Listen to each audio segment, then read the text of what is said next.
Welcome to Have More Babies. Today, we're tackling something that sits squarely in the exciting but maybe a little terrifying category for new parents traveling with a baby. Because let's be real, the first picture that comes to mind isn't always, total relaxation. Oh, absolutely. That initial thought can feel pretty overwhelming. You've got your routine, your rhythm at home, and thinking about disrupting that. Yeah, Yeah, it brings up a lot of questions, a lot of anxiety. exactly. But what if we could maybe shift that perspective a bit? We've been diving into the New Mom's Guide to Travel, tips and tricks for stress-free family vacations from Omega Pediatrics. And our goal here is really to pull out those key insights, the practical stuff that can help make family trips actually happen. And dare I say, even enjoyable? Mhm. We want to get past the worry and, focus on actually creating those early special memories. And what's really great about this guide is how it breaks the whole thing down.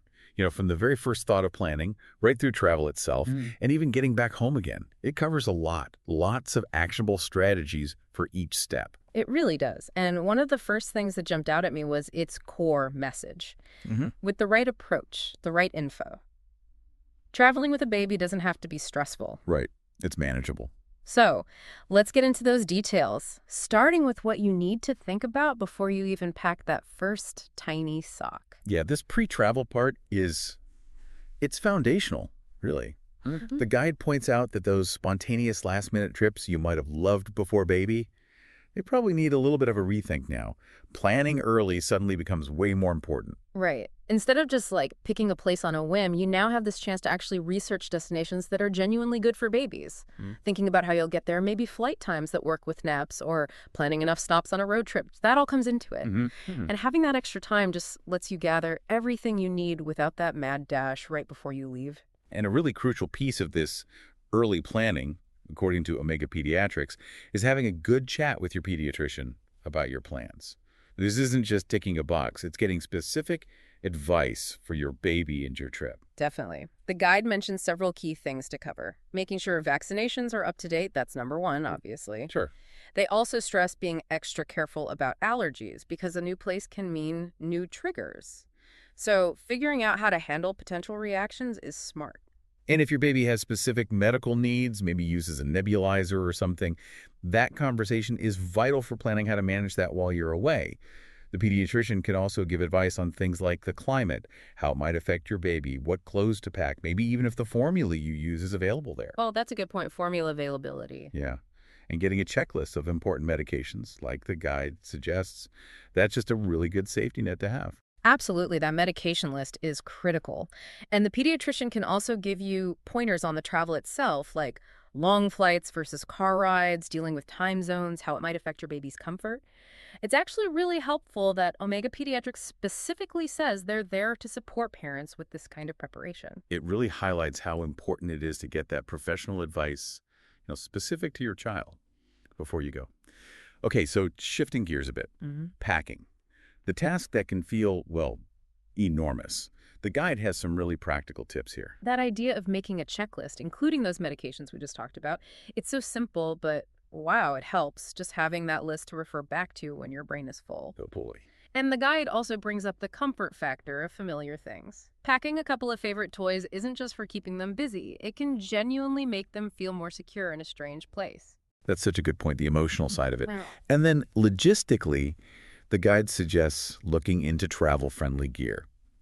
Things like lightweight strollers, Yeah. that fold up small portable cribs, gear that won't take over your entire suitcase. Right. They also mention packing cubes and compression bags.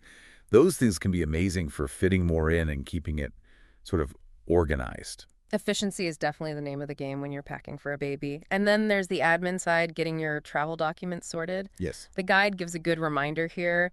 You don't want any last-minute hiccups with paperwork messing things up. No, definitely not. Keeping digital copies handy on your phone, plus physical backups of passports, birth certificates, whatever you need that's just smart. Mm-hmm. And, like the guide advises, letting your bank know you're traveling. That can save you a huge headache if your card suddenly gets blocked. Ugh, yeah, been there.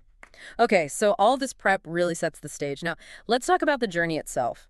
What does the guide say about keeping baby comfortable while you're actually, on the move? Right, during the travel part of the guide really emphasizes prioritizing your baby's comfort.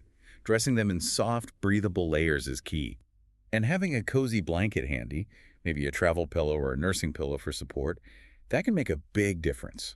And for car trips, that reminder about stopping frequently is so important. It's not just for diapers, right? Yeah. It's giving them a chance to stretch, get out of the car seat for a bit, Right. prevents them getting too antsy. But maybe one of the biggest pieces of advice from the guide for the journey is flexibility. You have to be flexible. Oh, yes, the golden rule. Babies have their own timetable, right? Yeah. So the guide encourages parents to be ready to adjust the plan. If it's nap time, or if they're just fussy, you might need to pause or change course. Trying to stick rigidly to a schedule often just creates more stress for everyone. That's such a valuable takeaway. It's a real mindset shift from how you might have traveled before. The guide reminds us the goal is enjoying the time together as a family. And sometimes that means slowing down, responding to what your baby needs right then and there. And importantly, don't forget about yourself in all this. The guide gently reminds new moms, stay hydrated, eat properly, try to grab little moments of rest when you can. It's essential for having the energy to handle it all. Absolutely. A rested, nourished parent is just better equipped for whatever travel throws at you. Okay, moving on to where you're staying. The guide has some solid tips for choosing accommodations. Yeah, picking the right place can really make or break the trip, can't it? The guide talks about looking for places that are genuinely family-friendly. Maybe that means they offer childcare, or maybe they just provide things like cribs, high chairs, even little baby bathtubs. Saves you packing them. Oh, that's handy. Some places might even have babysitting services or play areas. Worth looking into. And location, location, location, right. The guide mentions thinking beyond just being close to attractions. How easy is it to get to a grocery store for supplies? Are there restaurants nearby? What about medical facilities, just in case? Good points. And the guide also suggests considering the room itself from a safety angle.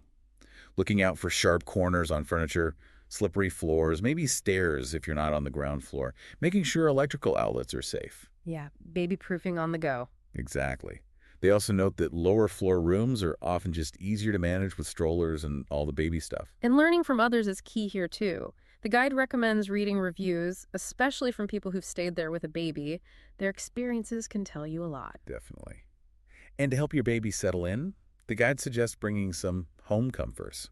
Their favorite blanket, a special stuffed toy, their usual sleep sack. Little bits of familiarity. Right. Helps them feel more secure. And having their go-to snacks and drinks on hand is always a good plan, too. And for nighttime, the guide suggests packing a portable white noise machine and a nightlight. Mm-hmm. Creates that familiar sleep cue, plus helps you see what you're doing in the middle of the night in a strange room. Okay, so we've covered getting there, staying there. What about the destination itself? Any advice from the guide on choosing where to go? Yeah, they suggest being a bit selective when you've got a baby in tow. It helps make the whole trip less stressful if the destination itself is suitable. Makes sense. And once you're there, the guide recommends focusing on activities that fit your baby's age and stage. Simple things often work best, like just spending time in nature, a gentle walk in a park, visiting a calm beach or lake. Those can be lovely bonding times. I like that focus on simple pleasures. The guide also mentions things like baby-friendly tours, maybe a walking tour that can handle strollers, or a relaxed bus tour, even a ferry ride. Yeah, ways to see things without it being too much for the little one. And a recurring theme seems to be keep it manageable, right? Absolutely. Traveling with a baby is already a lot. The guide really advises against trying to cram too much in. Quality time over quantity of sights. It generally leads to a much better experience. And embracing nap time. The guide basically says, don't fight it, plan around it. Yes. Don't feel guilty about heading back for that midday nap. It's necessary. And, of course, have all your nap stuff ready. Diapers, wipes, change of clothes. Okay. And as the guide points out, those naps are also a chance for parents to take a breather, maybe adjust the afternoon plans. It's a reset moment. Okay, so the trip was great, hopefully, and now you're home. The guide even covers the post-travel phase. What are the tips there? That readjustment period is real. The guide advises just giving yourselves time. It's okay to feel like you need a break from the break. Aha, yes, definitely felt that. Don't feel pressured to unpack everything and jump right back into chores instantly. Allow for a bit of a buffer. Good advice. And then they talk about holding on to the memories. Yeah, which is lovely. Take lots of photos, even just quick phone snaps. They're precious later on. The guide also suggests maybe keeping a simple travel journal. Jot down thoughts, funny things the baby did, stick in ticket stubs or little mementos. I like that idea. And creating a scrapbook or a photo album, classic ways to keep those memories alive. The guide mentions online photo books too, or even making a shadow box display. Lots of creative options. For sure. So basically, by giving yourselves that adjustment time, unpacking gradually, sticking to nap routines, and finding ways to preserve the memories, you can ease back into daily life and really cherish the trip you had. So I think the big takeaway here is traveling with a baby, yeah, it might seem daunting at first, but it's absolutely possible. Definitely. And as this guide from Omega Pediatric shows, with some careful planning, the right mindset, the bonding, the memories you make, they're just invaluable. Totally worth it. And for way more detail, tons of helpful tips on this and all sorts of pediatric care topics, you should really visit omegapediatrics.com. It's a fantastic resource for parents. Yes, absolutely. Head over to omegapediatrics.com, explore what they offer.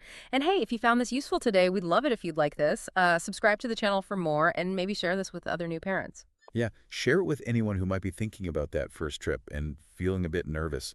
It could really help. Definitely.